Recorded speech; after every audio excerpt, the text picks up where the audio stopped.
Hello. I'm going to do my own sound check by opening my YouTube for just a minute.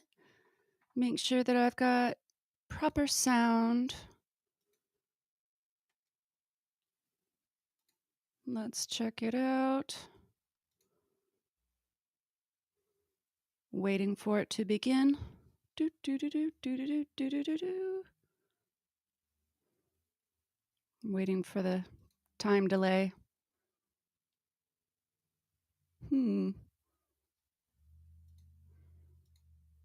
Is the delay that long? My goodness.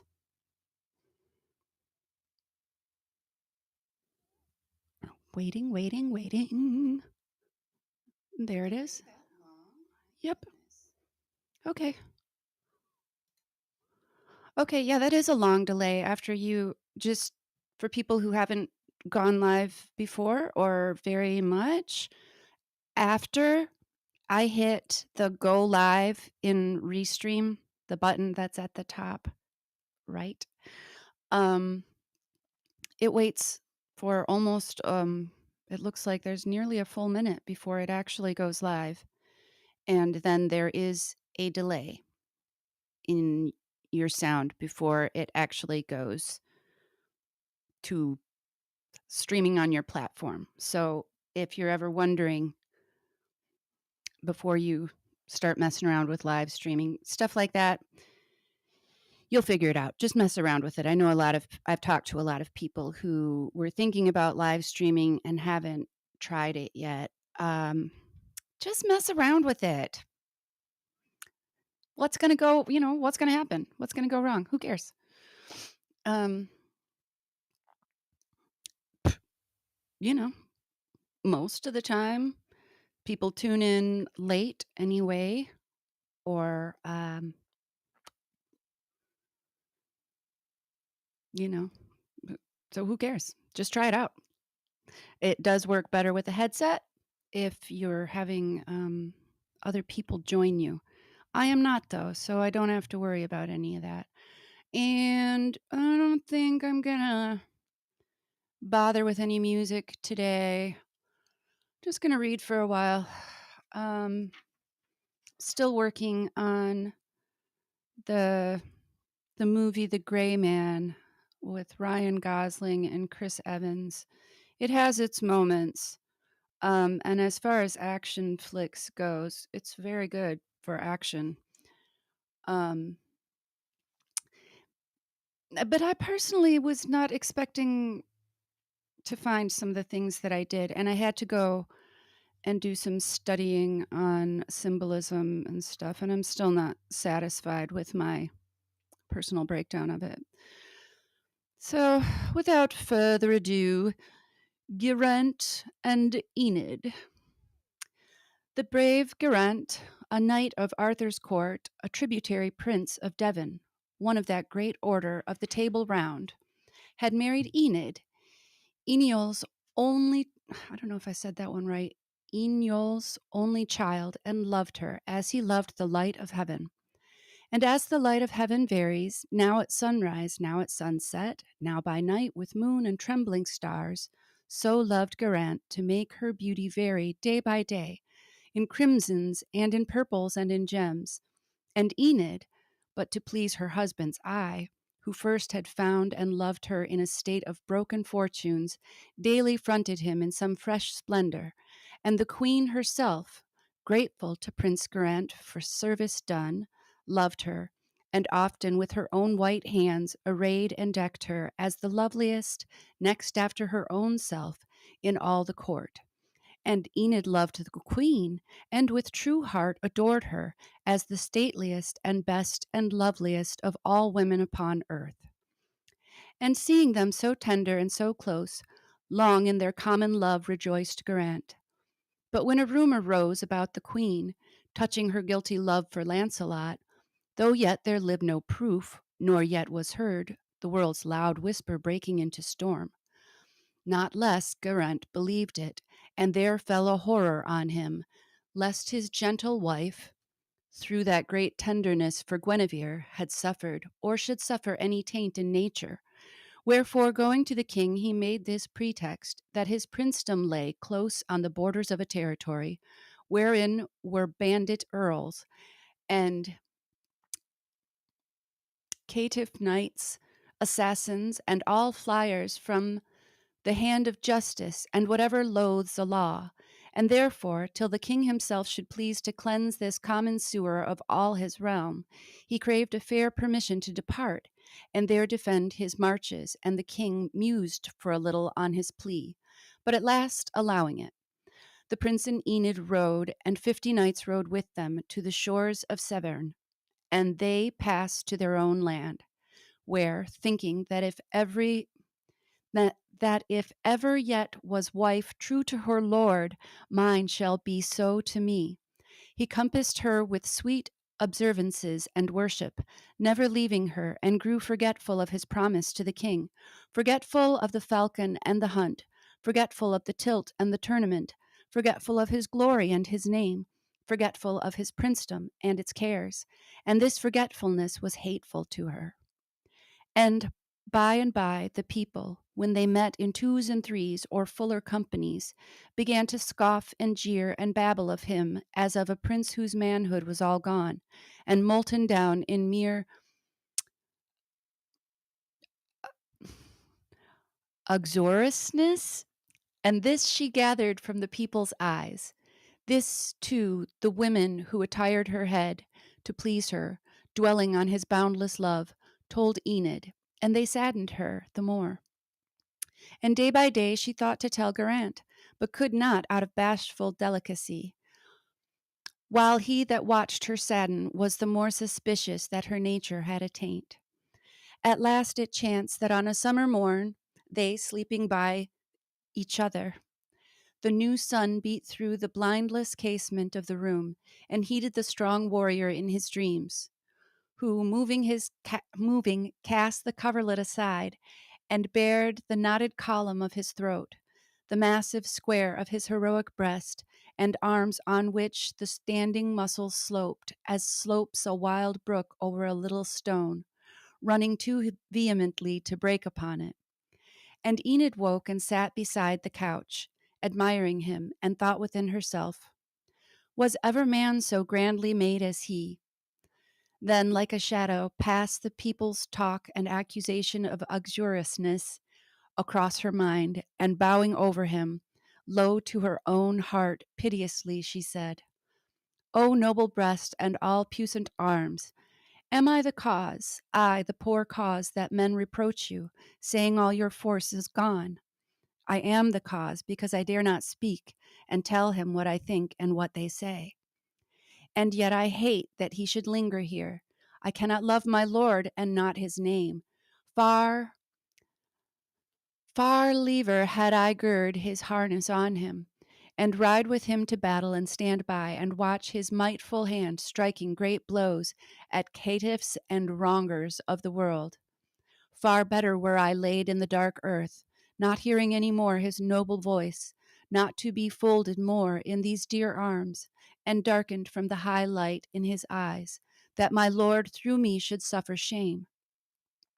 Am I so bold, and could I so stand by and see my dear Lord wounded in the strife, or maybe pierced to death before mine eyes, and yet not dare to tell him what I think, and how men slur him, saying all his force is melted into mere effeminacy? O me, I fear that I am no true wife. Half inwardly, half audibly she spoke, and the strong passion in her made her weep. True tears upon his broad and naked breast, and these awoke him, and by great mischance he heard but fragments of her later words, and that she feared she was not a true wife. And then he thought, in spite of all my care, for all my pains, poor man, for all my pains, she is not faithful to me, and I see her weeping for some gay knight in Arthur's hall. Then, though he loved and reverenced her too much to dream she could be guilty of foul act, right through his manful breast darted the pang that makes a man in the sweet face of her whom he loves most lonely and miserable. At this he hurled his huge limbs out of bed, and shook his drowsy squire awake, and cried, My charger and her palfrey! Then to her, I will ride forth into the wilderness, for though it seems my spurs are yet to win, I have not fallen so low as some would wish. And you, put on your worst and meanest dress and ride with me. And Enid asked, amazed, If Enid errs, let Enid learn her fault. But he, I charge you, ask not, but obey. Then she bethought her of a faded silk, a faded mantle, and a faded veil, and moving toward a cedarn cabinet, wherein she kept them folded reverently with sprigs of summer laid between the folds, she took them and arrayed herself therein, remembering when first he came on her, dressed in that dress, and how he loved her in it, and all her foolish fears about the dress, and all his journey to her, as himself had told her, and their coming to the court. For Arthur on the Whitsuntide before held court at old Caerleon upon Usk. There on a day he sitting high in hall, before him came a forester of Dean, wet from the woods, with notice of a hart taller than all his fellows, milky white, first seen that day. These things he told the king. Then the good king gave order to let blow his horns for hunting on the morrow and morn. And when the queen petitioned for his leave to see the hunt, allowed it easily. So with the morning all the court were gone, but Guinevere lay late into the morn, lost in sweet dreams and dreaming of her love for Launcelot and forgetful of the hunt. But rose at last, a single maiden with her, took horse, and forded Usk and gained the wood. There, on a little knoll beside it, stayed waiting to hear the hounds, but heard instead a sudden sound of hoofs, for Prince Geraint, late also, wearing neither hunting dress nor weapon, save a golden hilted brand, came quickly flashing through the shallow ford. Behind them, and so galloped up the knoll, a purple scarf at either end whereof there swung an apple of the purest gold, swayed round about him as he galloped up to join them, glancing like a dragonfly in summer suit and silks of holiday. Low bowed the tributary prince, and she, sweetly and stately, and with all grace of womanhood and queenhood, answered him. Late, late, sir prince, she said, later than we. Yea, noble queen, he answered, and so late that I but come like you to see the hunt, not join it. Therefore wait with me, she said. For on this little knoll, if anywhere, there is good chance that we shall hear the hounds. Here often they break the covert at our feet. And while they listened for the distant hunt, and chiefly for the baying of Cabal, King Arthur's hound of deepest mouth, there rode, full slowly by a knight, lady, and dwarf, whereof the dwarf lagged latest, and the knight had visor up and showed a youthful face, imperious and of haughtiest lineaments. And Guinevere, not mindful of his face in the king's hall, desired his name, and sent her maiden to demand it of the dwarf, who being vicious, old, and irritable, and doubling all his master's vice of pride, made answer sharply that she should not know. Then will I ask it of himself, she said. Nay, by my faith, thou shalt not, cried the dwarf. Thou art not worthy even to speak of him. And when she put her horse toward the knight, struck at her with his whip, and he returned indignant to the queen, whereat Geraint exclaimed, Surely I will learn the name, made sharply to the dwarf, and asked it of him, who answered as before. And when the prince had put his horse in motion toward the knight, struck at him with his whip, and cut his cheek.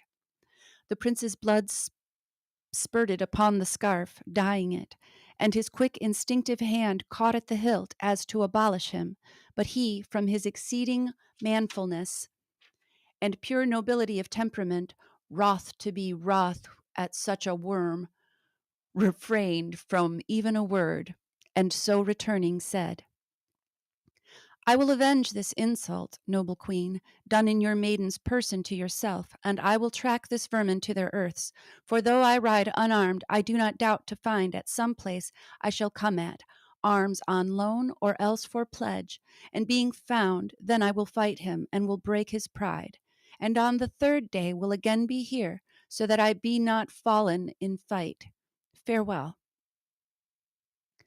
Farewell, fair prince, answered the stately queen. Be prosperous in this journey as in all, and may ye light on all things that ye love, and live to wed with her whom first ye love. But ere ye wed with any, bring your bride, and I, were she the daughter of a king, yea, though she were a beggar from the hedge, will clothe her for her bridal like the sun. And Prince Geraint, now thinking that he heard the noble heart at bay, now the far horn, a little vexed at losing of the hunt, a little at the vile occasion, rode, by ups and downs, through many a grassy glade and valley, and fixed eye following the three. At last they issued from the world of wood, and climbed upon a fair and even ridge, and showed themselves against the sky, and sank, and thither came Geraint, and underneath beheld the long street of a little town, in a long valley, on one side whereof, white from the mason's hand, a fortress rose, and on one side a castle in decay, beyond a bridge that spanned a dry ravine, and out of town and valley came a noise as of a broad brook over a shiny bed brawling, or like a clamor of the rooks at distance ere they settle for the night.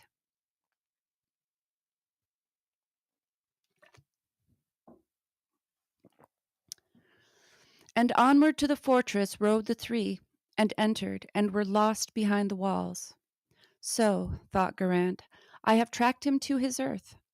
And down the long streets, riding wearily, found every hostel full, and everywhere was hammer laid to hoof, and the hot hiss and bustling whistle of the youth who scoured his master's armor. And of such a one he asked, What means the tumult in the town? Who told him, scouring still, The sparrow hawk. Then riding close behind an ancient churl, who, smitten by the dusty sloping beam, went sweating underneath a sack of corn, and yet once more what meant the hubbub here?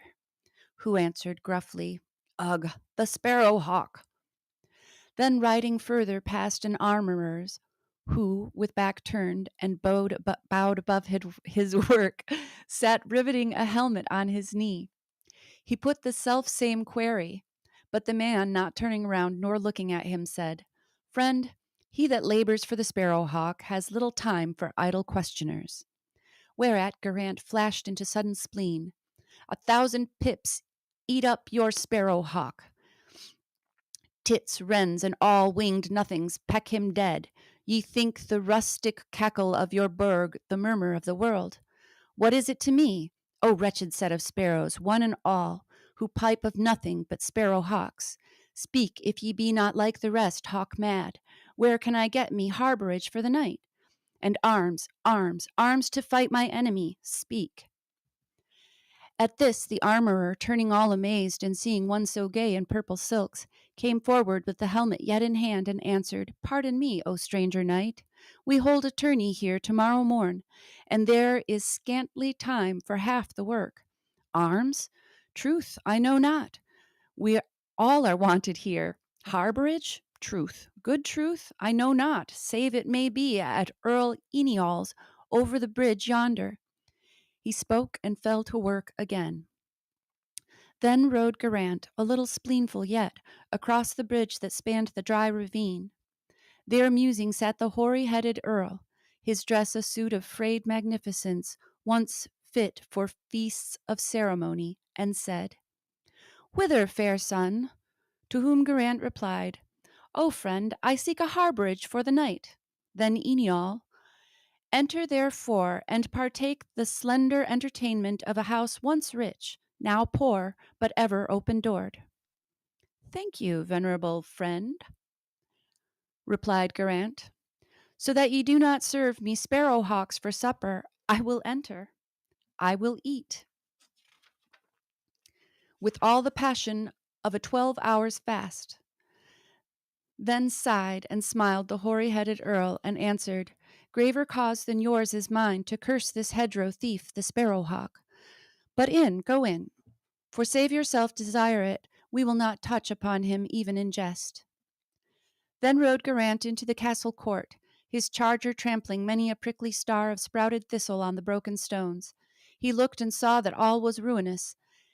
Here stood a shattered archway plumed with fern, and here had fallen a great part of a tower, whole like a crag that tumbles from the cliff, and like a crag was gay with wilding flowers, and high above a piece of turret stair, worn by the feet that now were silent, wound bare to the sun, and monstrous ivy stems clasped the grey walls with hairy fibered arms, and sucked the joining of the stones, and looked a knot beneath of snakes aloft a grove. Mindful exposures, hi! Yeah, it's my golden egg bearer here.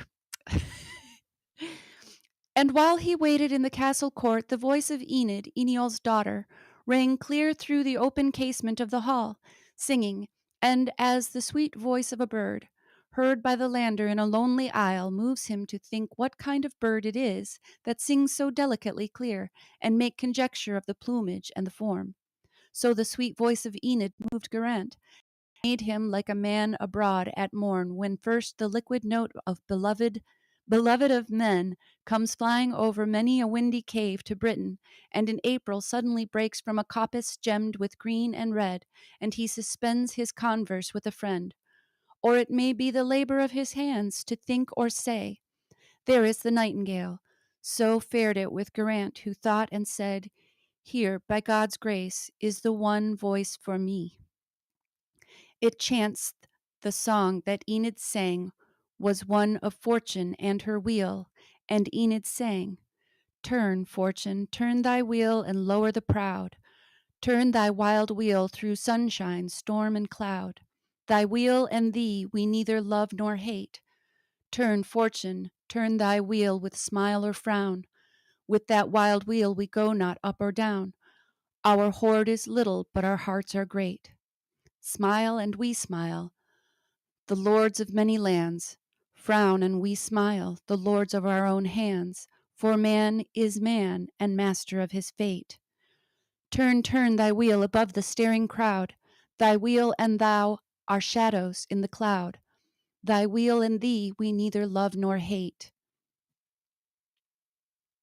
Hark, by the bird's song you may learn the nest, said Eniol. Enter quickly.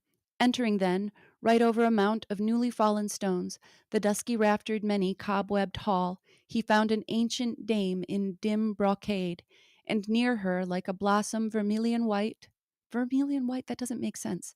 That's red and white. I don't understand. That lightly breaks a faded flower sheath, moved the fair Enid, all in faded silk, her daughter. In a moment, thought Geraint, here by God's rood is the one made for me. But none spake word except the hoary earl.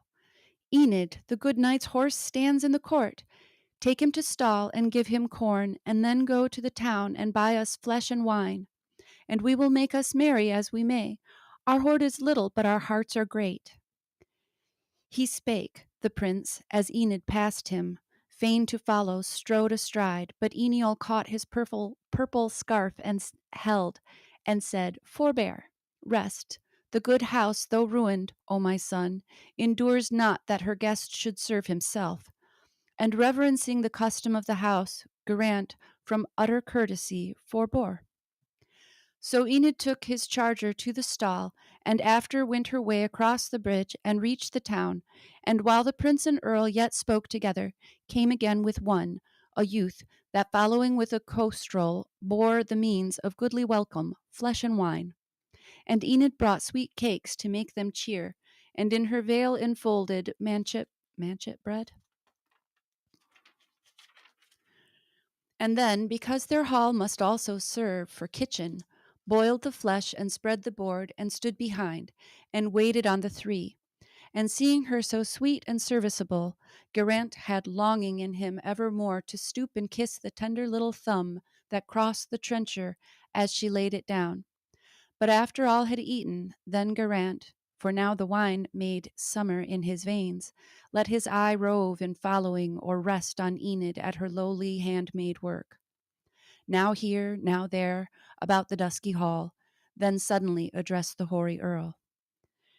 Fair host and earl, I pray your courtesy, this sparrow hawk, what is he? Tell me of him. His name, but no, good faith, I will not have it. For if he be the knight whom late I saw ride into that fortress by your town, white from the mason's hand, then have I sworn from his own lips to have it. I am Geraint of Devon. For this morning, when the queen sent her own maidens to demand the name, his dwarf, a vicious undershapen thing, struck at her with his whip, and she returned indignant to the queen. And then I swore that I would track this caitiff to his hold, and fight and break his pride, and have it of him. And all unarmed I rode, and thought to find arms in your town, where all the men are mad. They take the rustic murmur of their burg for the great wave that echoes round the world. They would not hear me speak. But if ye know where I can light on arms, or if yourself should have them, tell me, seeing I have sworn that I will break his pride and learn his name, avenging this great insult done to the queen. Then cried Earl Eniol, Art thou he indeed, Geraint, a name far sounded among men for noble deeds? And truly I, when first I saw you moving by me on the bridge, felt you were somewhat, yea, and by your state and presence might have guessed you one of those that eat in Arthur's hall at Camelot. Nor speak I now from foolish flattery, for this dear child hath often heard me praise your feats of arms, and often when I paused, hath asked again, and ever loved to hear. So grateful is the noise of noble deeds to noble hearts who see but acts of wrong. Oh, never yet had women such a pair of suitors as this maiden.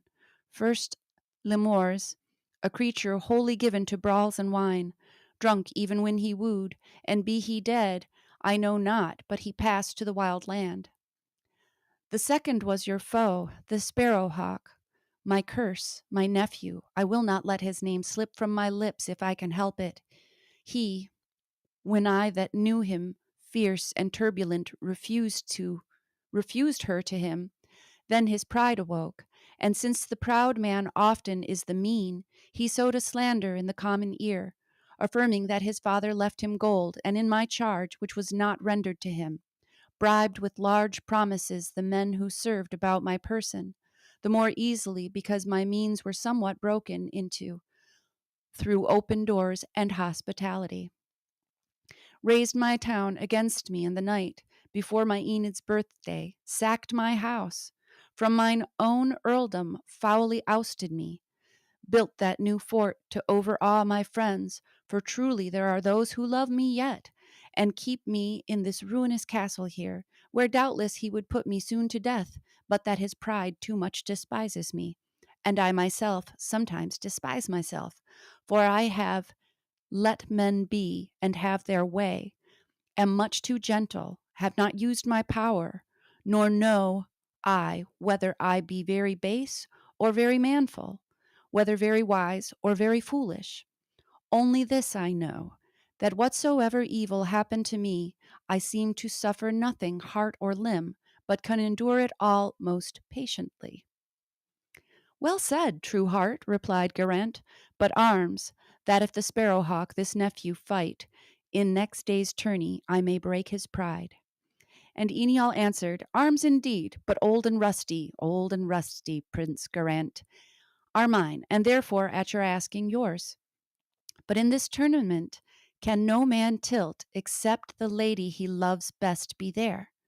Two forks are fixed into the meadow ground, and over these is laid a silver wand, and over that is placed the sparrowhawk, the prize of beauty for the fairest there. And this, what knight soever be in field, lays claim to for the lady at his side, and tilts with my good nephew thereupon, who being apt at arms and big of bone has ever won it for the lady with him, and toppling over all antagonism has earned himself the name of Sparrowhawk. But you that have no lady cannot fight. To whom Geraint with eyes all bright replied, leaning a little toward him, Your leave. Let me lay lance in rest, O noble host, for this dear child, because I never saw, though having seen all beauties of our time, nor can see elsewhere anything so fair. And if I fall, her name will yet remain untarnished as before. But if I live, so aid me heaven, when at mine uttermost, as I will make her truly my true wife. Then, howsoever patient, Eniol's heart danced in his bosom, seeing better days. And looking round, he saw not Enid there, who hearing her own name had slipped away, but that old dame to whom fully tenderly and fondling all her hand in his, he said, Mother, a maiden is a tender thing, and best by her that bore her understood. Go thou to rest, but ere thou go to rest, tell her, and prove her heart toward the prince. So spake the kindly hearted earl, and she, with frequent smile and nod, departing, found, half disarrayed as to her rest, the girl, whom first she kissed on either cheek, and then on either shining shoulder laid a hand, and kept her off and gazed upon her face, and told her all their converse in the hall, proving her heart, but never light and shade, coursed one another more on open ground beneath a troubled heaven than red and pale across the face of Enid hearing her, while slowly falling as a scale that falls, when weight is added only grain by grain, sank her sweet head upon her gentle breast. Nor did she lift an eye nor speak a word, wrapped in the fear and in the wonder of it. So moving without answer to her rest, she found no rest, and ever failed to draw the quiet night into her blood, but lay contemplating her own unworthiness. And when the pale and bloodless east began to quicken to the sun, arose and raised her mother too, and hand in hand they moved down to the meadow where the jousts were held, and waited there for Eniol and Geraint. I don't know if I'm saying that name right. I don't care about that either. I like the sound of Eniol. That's a name fit for a king. And thither came the twain, and when Geraint beheld her first in field, awaiting him, he felt, were she the prize of bodily force, himself beyond the rest pushing could move the chair of Idris. Eniol's rusted arms were on his princely person, but through these prince-like his bearing shone, and errant knights and ladies came, and by the town flowed in, and settling circled all around the lists. And there they fixed the forks into the ground, and over these they placed a silver wand, and over that a golden sparrow-hawk. Then Eniol's nephew, after trumpet blown, spake to the lady with him, and proclaimed, Advance, and take as fairest of the fair, for I these 2 years have past won it for thee, the prize of beauty.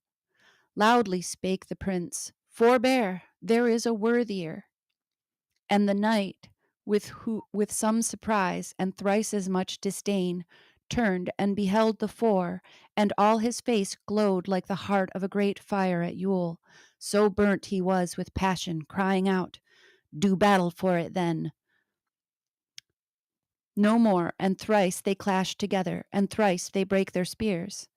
Then each, dishorsed and drawing, lashed at each so often and with such blows that all the crowd wondered, and now and then from distant walls there came a clapping as of phantom hands. So twice they fought, and twice they breathed, and still the dew of their great labor, excuse me, and the blood of their strong bodies, flowing, drained their force. But either's force was matched till Eniol's cry, Remember that great insult done the queen, increased Geraint's, who heaved his blade aloft and cracked the helmet through, and bit the bone, and felled him, and set foot upon his breast, and said, Thy name. To whom the fallen man made answer, groaning, Idrin, son of Nud? I don't know. Ashamed am I that I should tell it thee. My pride is broken. Men have seen my fall. Then Idrin, son of Nud, replied Geraint, These 2 things shalt thou do, or else thou diest. First, thou thyself, thy lady, and thy dwarf shalt ride to Arthur's court, and being there crave pardon for their insults done the queen, and shalt abide her judgment on it. Next, thou shalt give back their earldom to thy kin. These 2 things thou shalt do, or thou shalt die. And Idrin answered, These things will I do, for I have never yet been overthrown, and thou hast overthrown me, and my pride is broken down, for Enid sees my fall. And rising up, he rode to Arthur's court, and there the queen forgave him easily, And being young, he changed and came to loathe his crime of traitor, slowly drew himself bright from his old dark life, and fell at last in the great battle fighting for the king. But when the third day from the hunting morn made a low splendor in the world, and wings moved in her ivy, Enid, for she lay with her fair head in the dim yellow light among the dancing shadows of the birds, woke and bethought her of her promise given no later than last eve to Prince Geraint. So bent he seemed on going the third day, he would not leave her till her promise given, to ride with him this morning to the court, and there be made known to the stately queen, and there be wedded with all ceremony. At this she cast her eyes upon her dress, and thought it never yet had looked so mean, for as a leaf in mid-November is to what it was in mid-October, seemed the dress that now she looked on to the dress she looked on ere the coming of Geraint. And still she looked, and still the terror grew of that strange, bright, and dreadful thing, a court, all staring at her faded silk, and softly to her own sweet heart she said, "This noble prince who won our earldom back, so splendid in his acts and his attire, sweet heaven, how much I shall discredit him. Would he could tarry with us here a while, but being so beholden to the prince, it were but little grace in any of us, bent as he seemed on going this third day to seek a second favor at his hands. Yet if he could but tarry a day or two, myself would work eye dim and finger lame for liefer than so much discredit him." And Enid fell in longing for a dress, and branched and flowered with gold a costly gift of her good mother, given her on the night before her birthday, 3 sad years ago, that night of fire when Idrin sacked their house, and scattered all they had to the winds. For while the mother showed it, and the two were turning and admiring it, the work to both appeared so costly, rose a cry that Idrin's men were on them, and they fled, with little save the jewels they had on, which being sold and sold had bought them bread. And Idrin's men had caught them in their flight and placed them in this ruin, and she wished the prince had found her in her ancient home. Then let her fancy flit across the past and roam the goodly places that she knew, and last bethought her how she used to watch, near that old home, a pool of golden carp, and one was patched and blurred and lustreless among his burnished brethren of the pool. And half asleep she made comparison of that and these to her own faded self and the gay court, and fell asleep again, and dreamed herself was such a faded form among her burnished sisters of the pool. But this was in the garden of a king, and though she lay dark in the pool, she knew that all was bright, that all about were birds of sunny plume in gilded trellis work, that all the turf was rich in plots that looked each like a garnet or a Turkish in it, and lords and ladies of the high court went in silver tissue, talking things of state, and children of the king in cloth of gold glanced at the doors or gamboled down the walks. And while she thought, "They will not see me," came a stately queen whose name was Guinevere. And all the children in their cloth of gold ran to her, crying, "If we have fish at all, let them be gold, and charge the gardeners now to pick the faded creature from the pool, and cast it on the mixen that it die." And therewith all one came and seized on her. And Enid started, waking, with her heart all overshadowed by the foolish dream.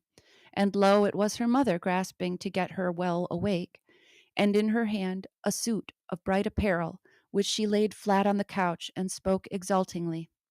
"See here, my child, how fresh the colors look, how fast they hold like colors of a shell that keeps the wear and polish of the wave. Why not? It never yet was worn, I trow. Look on it, child, and tell me if you know it." And Enid looked, but all confused at first, could scarce divide it from her foolish dream. Then suddenly she knew it and rejoiced, and answered, "Yea, I know it, your good gift. So sadly lost on that unhappy night, your own good gift. Yea, surely," said the dame, "and gladly given again this happy morn, when the jousts were ended yesterday, went Eniol through the town, and everywhere he found the sack and plunder of our house, and scattered through the houses of the town, and gave command that all which once was ours should now be ours again. And yester eve, while you were talking sweetly with your prince, came one with this, and laid it in my hand, for love or fear, or seeking favor of us, because we have our earldom back again. And yester eve I would not tell you of it, but kept it for a sweet surprise at morn. Yea, truly is it not a sweet surprise? For I myself unwillingly have worn my faded suit, as you, my child, have yours, and howsoever patient Eniol his. Ah, dear, he took me from a goodly house, with store of rich apparel, sumptuous fare, and page, and maid, and squire, and seneschal, and pastime both of hawk and hound, and all that appertains to noble maintenance. Yea, and he brought me to a goodly house. But since our fortunes slipped from sun to shade, and all through that young traitor cruel need constrained us, but a better come, so clothe yourself in this, that better fits our mended fortunes, and a prince's bride. For though ye won the prize of fairest fair, and though I heard him call you fairest fair, let never maiden think, however fair, she is not fairer in new clothes than old. And should some great court lady say the prince hath picked a ragged robin from the hedge, and like a madman brought her to the court, then were ye shamed, and worse, might shame the prince, to whom we are beholden. But I know, when my dear child is set forth at her best, that neither court nor country, though they sought through all the provinces like those of old that lighted on Queen Esther, has her match. Here ceased the kindly mother out of breath, and Enid listened, brightening as she lay. Then, as the white, glittering star of morn parts from a bank of snow, and by slips into the golden cloud, the maiden rose and left her maiden couch and robed herself, helped by the mother's careful hand and eye, without a mirror in the gorgeous gown, who after turned her daughter round and said she never yet had seen her half so fair, and called her like that maiden in the tale, whom Gwydion made by glamour out of flowers, and sweeter than the bride of Cassivelan, Fleur, for whose love the Roman Caesar first invaded Britain. But we beat him back, as this great prince invaded us, and we not beat him back, but welcomed him with joy. And I can scarcely ride with you to court, for old am I, and rough the ways of the wild. But Eniol goes, and full oft shall dream I see my princess as I see her now, clothed with my gift, and gay among the gay.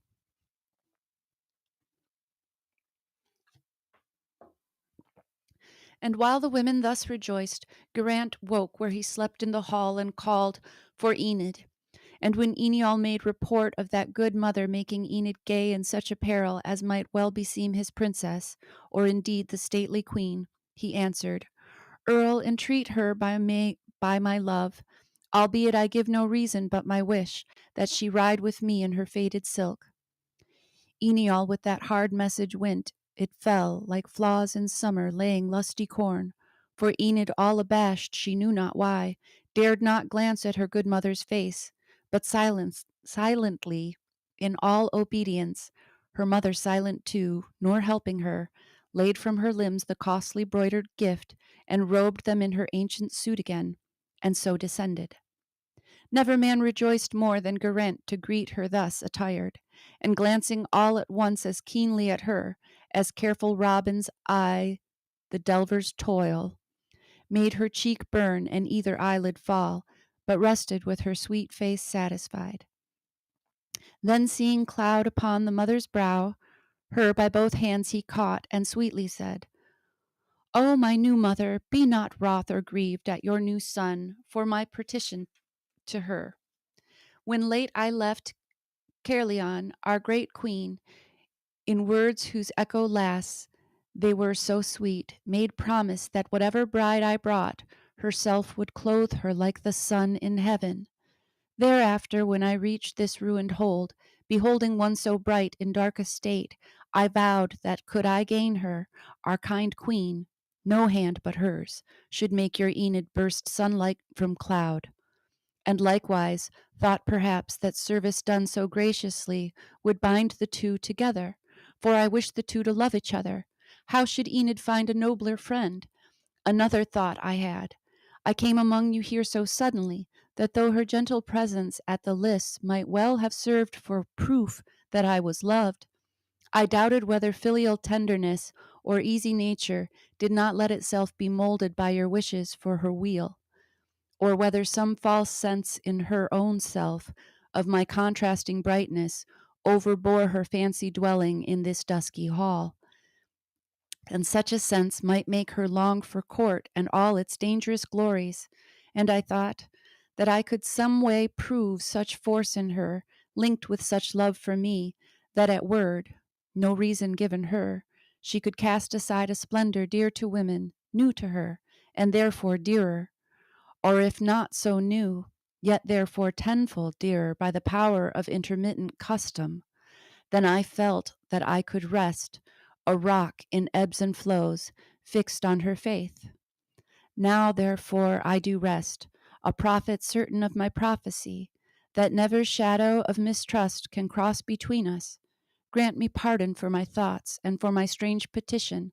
I will make amends hereafter by some gaudy day, when your fair child shall wear your costly gift beside your own warm hearth, with on her knees, who knows, another gift of the high God, which maybe shall have learned to lisp you thanks. He spoke, and the mother smiled, but half in tears, then brought a mantle down and wrapped her in it, and clasped and kissed her, and they rode away. Now thrice that morning Guinevere had climbed to Giant Tower, from whose high crest, they say, men saw the goodly hills of Somerset, and white sails flying on the yellow sea. But not to goodly hill or yellow sea looked the fair queen, but up the vale of Usk by the flat meadow, till she saw them come, and then descending met them at the gates, embraced her with all welcome as a friend, and did her honor as the prince's bride, and clothed her for her bridals like the sun. And all that week was old Caerleon gay, for by the hands of Dubric, the high saint, they twain were wedded with all ceremony. And this was on the last year's Whitsuntide, but Enid ever kept the faded silk, remembering how first he came on her, dressed in that dress, and how he loved her in it, and all her foolish fears about the dress, and all his journey toward her, as himself had told her, and their coming to the court. And now this morning, when he said to her, "Put on your worst and meanest dress," she found and took it, and arrayed herself therein. O purblind race of miserable men, how many among us at this very hour do forge a lifelong trouble for ourselves by taking true for false or false for true? Here, through the feeble twilight of this world, groping, how many, until we pass and reach that other, where we see as we are seen? So fared it with Geraint, who issuing forth that morning, when they both had got to horse, perhaps because he loved her passionately, and felt that tempest brooding round his heart, which if he spoke at all would break perforce upon a head so dear in thunder, said, "Not at my side. I charge you ride before, ever a good way on before, and this I charge you, on your duty as a wife, whatever happens, not to speak to me, no, not a word." And Enid was aghast, and forth they rode, and scarce 3 paces on, when crying out, "Effeminate as I am, I will not fight my way with gilded arms, and shall be iron." He loosed a mighty purse, hung at his belt, and hurled it toward the squire. So the last sight that Enid had of home was all that marble threshold flashing, strewn with gold and scattered coinage, and the squire chafing his shoulder. Then he cried again, "To the wilds!" And Enid, leading down the tracks through which he bade her lead him on, they passed the marches, and by bandit-haunted holds, grey swamps and pools, waste places of the hern and wilderness, perilous paths they rode. Round was their pace at first, but slackened soon. A stranger meeting them had surely thought they rode so slowly, and they looked so pale, that each had suffered some exceeding wrong. For he was ever saying to himself, "Oh, I that wasted time to tend upon her, to compass her with sweet observances, to dress her beautifully and keep her true." And there he broke the sentence in his heart. abruptly as a man upon his tongue may break it when his passion masters him. And she was ever praying the sweet heavens to save her dear Lord whole from any wound. And ever in her mind she cast about for that unnoticed failing in herself, which made him look so cloudy and so cold, till the great plover's human whistle amazed her heart, and glancing round the waste she feared in every wavering break an ambuscade? Then thought again, if there be such in me, I might amend it by the grace of heaven, if he would only speak and tell me of it. But when the fourth part of the day was gone, then Enid was aware of 3 tall knights on horseback, wholly armed, behind a rock, in shadow, waiting for them, caitiffs all, and heard one crying to his fellow, Look, here comes a laggard hanging down his head, who seems no bolder than a beaten hound. Come, we will slay him, and will have his horse and armor, and his damsel shall be ours. Then Enid pondered in her heart and said, I will go back a little to by my lord, and I will tell him all their caitiffs talk, for he will be wroth even to slaying me, far livelier by his dear hand had far far liever by his dear hand had I die, than that my lord should suffer loss or shame. Then she went back some paces of return, met his full frown timidly firm, and said, My lord, I saw 3 bandits by the rock waiting to fall on you, and heard them boast that they would slay you, and possess your horse and armor, and your damsel should be theirs. He made a wrathful answer. Did I wish your warning or your silence? One command I laid upon you, not to speak to me, and thus you keep it. Well then, look, for now, whether you wish me victory or defeat, long for my life or hunger for my death, yourself shall see my vigor is not lost. Then Enid waited pale and sorrowful, and down upon him bare the bandit 3, and at the midmost charging, Prince Geraint drove the long spear a cubit through his breast and out behind, and then against his brace of comrades, each of whom had broken on him a lance that splintered like an icicle, swung from his brand a windy buffet out once, twice, to right, to left, and stunned the twain, or slew them, and dismounting like a man that skins the wild beast after slaying him, stripped from the 3 dead wolves of woman born the 3 gay suits of armor which they wore, and let the bodies lie, but bound the suits of armor on their horses, each on each, and tied the bridle reins of all the 3 together, and said to her, Drive them on before you, and she drove them through the waste.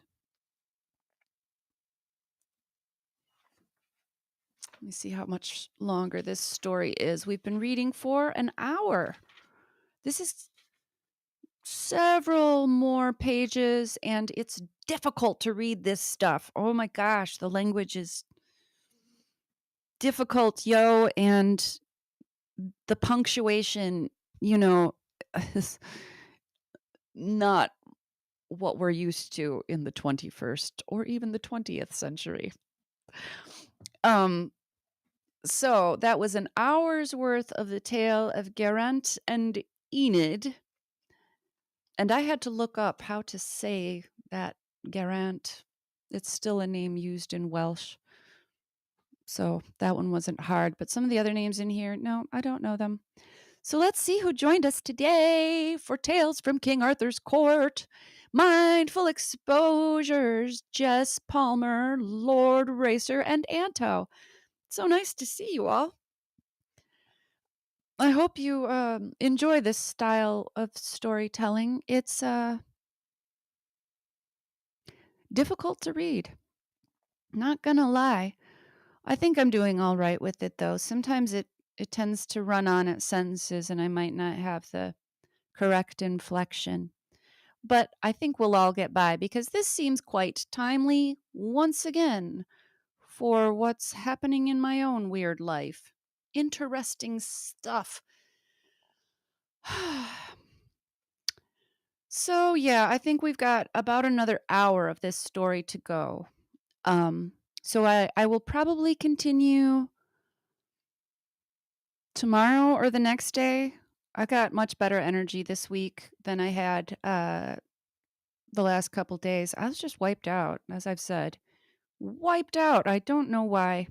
Well, I partially know why, but it's one of those things you don't get to talk about, unless you know people. And I don't. So just one of those things I have to muddle through all by myself. Thanks for exposing me to great danger without my permission. Um, so what's going on today? It's all they're talking, gay in its original sense meant happy and bright and beautiful and, you know, they change the meanings of words on us as colloquialisms and then it becomes standard and what do? I'm not in charge. I didn't do it, but in its original use, the word gay is a nice word, It means good things. I don't care if people use it to describe a lifestyle now. It should still be okay to use it. But now everybody uses words differently, so I don't know what to do except for mostly just not give a shit. How about that? So, I'm gonna leave it there. We can expect this story to continue probably tomorrow unless something comes up. Still working on another Ryan Gosling decode. I just don't. It's not that I don't want to do it, but I'm beginning to wonder how much of this is personal decoding and how much of it matters to the world at large. I'm beginning to think most of it doesn't matter to the world at large, but only to me. So, who knows? So much love. I'll see you all later and around, possibly. Though I'm not spending a lot of time on YouTube lately, except listening to music and stuff. I was doing research. Oh my gosh, all night last night. But you know how it is when you're looking for certain meanings? You could look and look for hours, days, weeks, years, and if you don't know where to look, good luck. So that's what I need right now is good luck with finding the meanings to the symbolism that I see. I found most of it, and it was one of those things that gave me synchronicities that are purely personal, and they're nobody's business but my own. So, don't know what to do with that. But it's fun. It's really good ones. I wish I could tell somebody, but I'm not gonna, you know. Probably not. If most people I think know already. And if they don't know, watch again and see. I don't know. It's everywhere. So I love you guys. And with that cryptic bull honkery, I will give you a salute of farewell and see you soon. Goodbye.